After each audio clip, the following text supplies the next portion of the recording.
Apa itu diplomasi? Diplomasi diartikan sebagai suatu relasi atau hubungan komunikasi dan keterkaitan. Selain itu, diplomasi juga dikatakan sebagai proses interaktif dua arah antara dua negara yang dilakukan untuk mencapai politik negeri masing-masing negara. Diplomasi sendiri memiliki arti yang luas dan beragam. Namun, pada dasarnya inti dari pelaksanaan sebuah diplomasi adalah adanya hubungan dalam menerima dan memberi informasi melalui penjabaran langkah-langkah dan capaian-capaian masing-masing negara sesuai kepentingan nasionalnya. Perubahan diplomasi. Kegiatan diplomasi sebagai alat kebijakan luar negeri telah mengalami perubahan yang substansial selama abad ke-20. Dahulu, diplomasi biasanya hanya dilakukan secara resmi antar pemerintah negara, government to government, yang disebut sebagai diplomasi tradisional.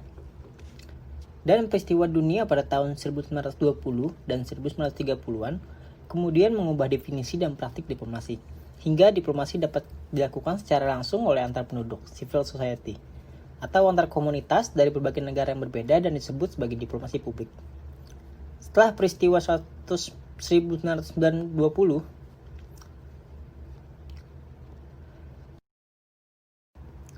Setelah peristiwa tahun 1920-an dan 1930-an, banyak negara mulai berlatih diplomasi publik. Diplomasi publik sendiri telah memiliki sejarah panjang dalam alat untuk mempromosikan soft power negara. Diplomasi dalam pelaksanaannya. Diplomasi publik dalam pelaksanaannya menjadikan opini publik sebagai instrumen penting. Hal tersebut dikarenakan diplomasi publik menjadi sebuah usaha dengan cara penahanan, memberikan informasi dan interaksi langsung antara aktor negara maupun non-negara dengan aktor dunia internasional lainnya sebagai bentuk mempromosikan kepentingan nasional dan menumbuhkan kepercayaan serta citra negara atau nation branding di kancah internasional. Diplomasi publik di era digital. Diplomasi publik yang terjadi di era teknologi dan informasi seperti ini menjadikan pendapat masyarakat secara efektif mempengaruhi tindakan pemerintah dalam setiap pengambil kebijakan. Dengan begitu, diplomasi publik menjadi sebuah interaksi atau hubungan yang mampu mengoptimalkan aktivitas komunikasi dengan mengolah dan menyebarkan informasi demi kepentingan negara. Hingga munculnya perkembangan teknologi komunikasi dan informasi di abad 21 telah memberikan sebuah dimensi baru dalam praktik diplomasi publik, yaitu diplomasi digital atau e-diplomasi. Konsep diplomasi digital atau e-diplomasi lahir dari konsep diplomasi publik perkembangan sebagai akibat adanya perkembangan teknologi informasi dan komunikasi atau TIK dengan fenomena lahirnya jaringan internet dan inovasi media sosial sebagai platform baru dalam praktik ilmu hubungan internasional. Dengan adanya perkembangan TIK serta kemudahan dalam perluasan jaringan mengakibatkan para pelaku atau aktor diplomasi serta praktisi kebijakan politik luar negeri lainnya mudah dalam menjalankan perannya di dunia internasional. Sehingga hal tersebut juga berdampak terhadap praktek diplomasi dan upaya pemerintah dalam meraih perhatian publik mancanegara, USA Center on Public Diplomacy. Adanya berbagai kelebihan dan kemudian dalam media sosial, khususnya dalam ketersediaan jaringan luas, sehingga hal tersebut tidak hanya berkontribusi dalam politik internasional maupun aktivitas sosial, tetapi juga mencakup upaya dunia internasional dalam penyelesaian isu pemerintahan global dan antar negara, menghubungkan tiap individu negara dan aktor non-negara. Dampak perkembangan TIK dalam konsep diplomasi, menurut Widenfeld Hoffman Trust, terjadinya pemanfaatan media sosial seperti Twitter, Facebook, dan YouTube oleh para aktor negara maupun non-negara dalam menjalankan perannya untuk mencapai tujuan kepentingan nasional yang seringkali merujuk kepada diplomasi digital. Dengan adanya inovasi pemanfaatan media sosial sebagai alat diplomasi digital, para aktor negara maupun non-negara mampu menyelesaikan tugas serta perannya secara lebih baik. Aktor-aktor non-negara atau NGO, perusahaan multinasional MNC, bahkan masyarakat sipil seperti aktor individu pun memiliki pengaruh dalam pemanfaatan media sosial. Hal tersebut dikarenakan media sosial, para aktor mampu memberikan informasi guna menciptakan kepercayaan dunia internasional dan pemahaman antar negara terhadap isu-isu yang segala terjadi. Hingga media sosial mampu menghadirkan negara di dunia internasional secara langsung melalui koneksivitas. Selain itu, negara melalui media sosial juga dapat menggunakan informasi untuk mengelola reputasi mereka secara lebih baik di dunia internasional. Pencetus penggunaan internet dan media sosial dalam diplomasi adalah Hillary Clinton yang merupakan sekretaris negara Amerika Serikat pada masa pemerintahan Presiden Barack Obama. Amerika Serikat di bawah kepemimpinan Barack Obama kemudian menjadi pionir dalam negara yang melancarkan diplomasi dalam menunjang politik luar negerinya sebagai bentuk soft power dan diplomasi publik. Banyaknya ragam platform media sosial yang berpotensi sebagai penyebar luasan informasi dalam hubungan internasional, namun hanya beberapa yang populer digunakan untuk aktor diplomasi. Hal tersebut dapat dibuktikan oleh laporan yang diterbitkan oleh Burson dan Marsteller 2013 dengan pernyataan laporan bahwa lebih dari 3/4 pemerintah di dunia termasuk pemimpin negara memiliki akun di Twitter, terdiri dari 45 negara Uni Eropa dan semua negara Amerika Selatan, kecuali Suriname. Contoh paling sederhana dari diplomasi adalah pemerintah Indonesia sekarang sudah mengeluarkan aplikasi bernama Safe Travel untuk warga Indonesia yang sedang berpergian atau tinggal di luar negeri.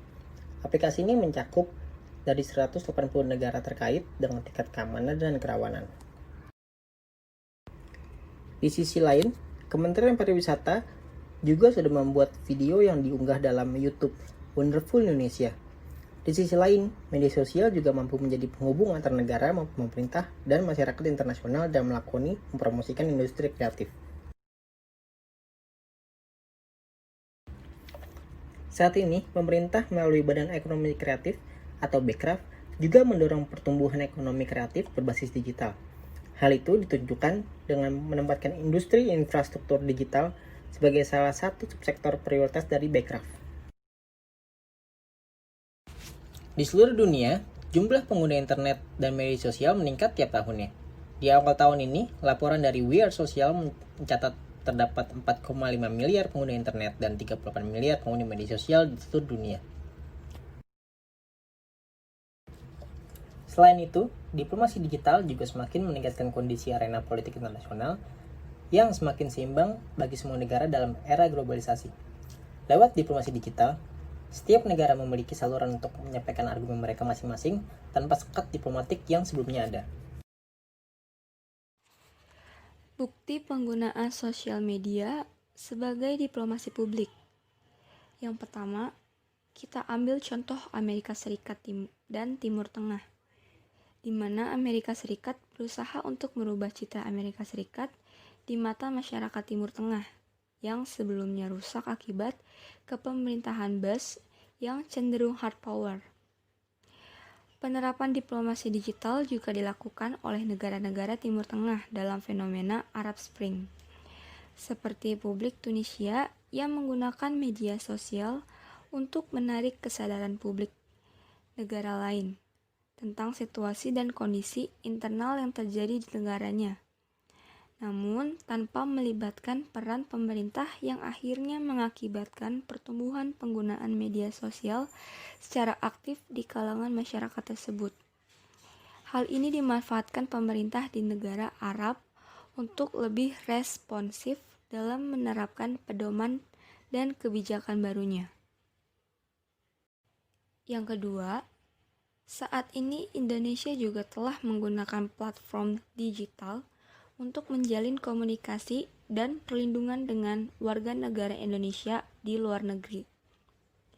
Salah satunya yaitu Kementerian Luar Negeri yang meluncurkan aplikasi bernama Safe Travel untuk warga Indonesia yang sedang berpergian atau tinggal di luar negeri.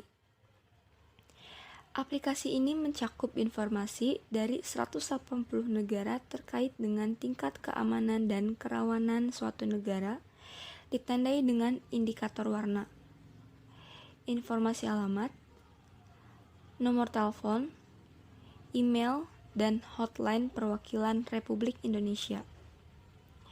Negara berusaha hadir dalam perlindungan warga negara Indonesia di luar negeri. Aplikasi ini merupakan salah satu bentuk kehadiran terhadap kita di luar negeri secara tidak langsung.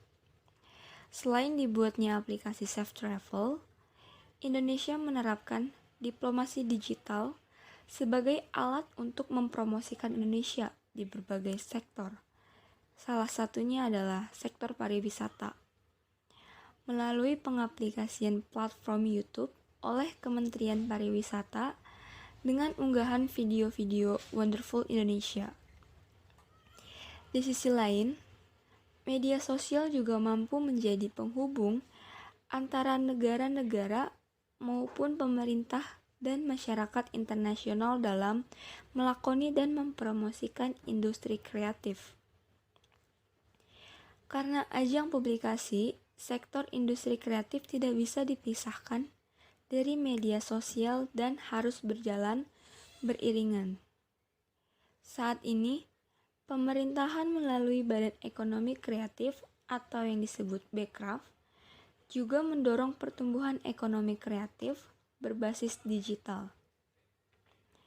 Hal itu ditunjukkan dengan menempatkan industri infrastruktur digital sebagai salah satu subsektor prioritas Bekraf.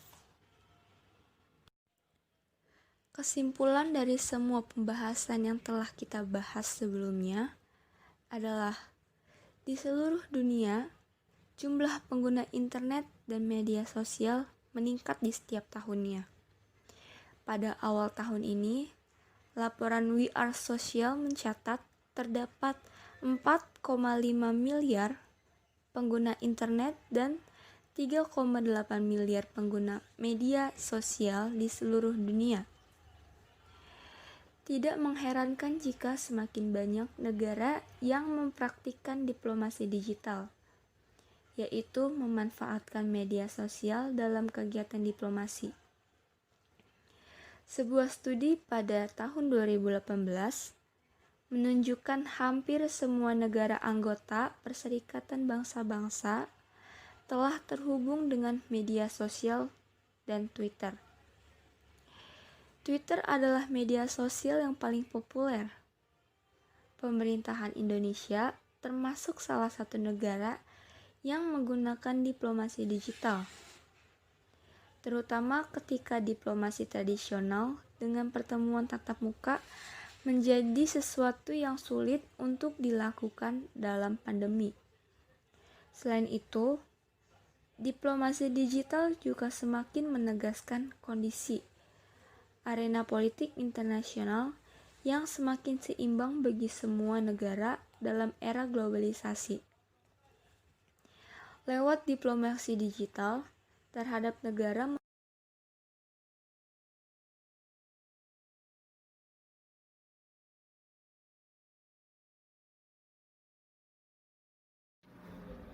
Halo teman-teman, kami mahasiswa-mahasiswi dari Universitas Kristen Indonesia, Fakultas Ilmu Sosial dan Politik, Prodi Ilmu Hubungan Internasional.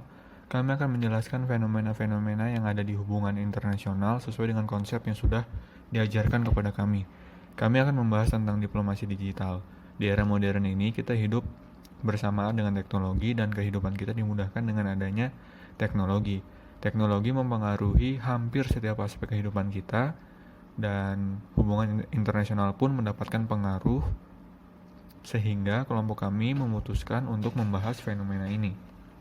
Kelompok kami beranggotakan yang pertama Ruben dengan NIM 2070750117, yang kedua ada Novika dengan NIM 2070750114, yang ketiga ada Calvin dengan NIM 2070750116,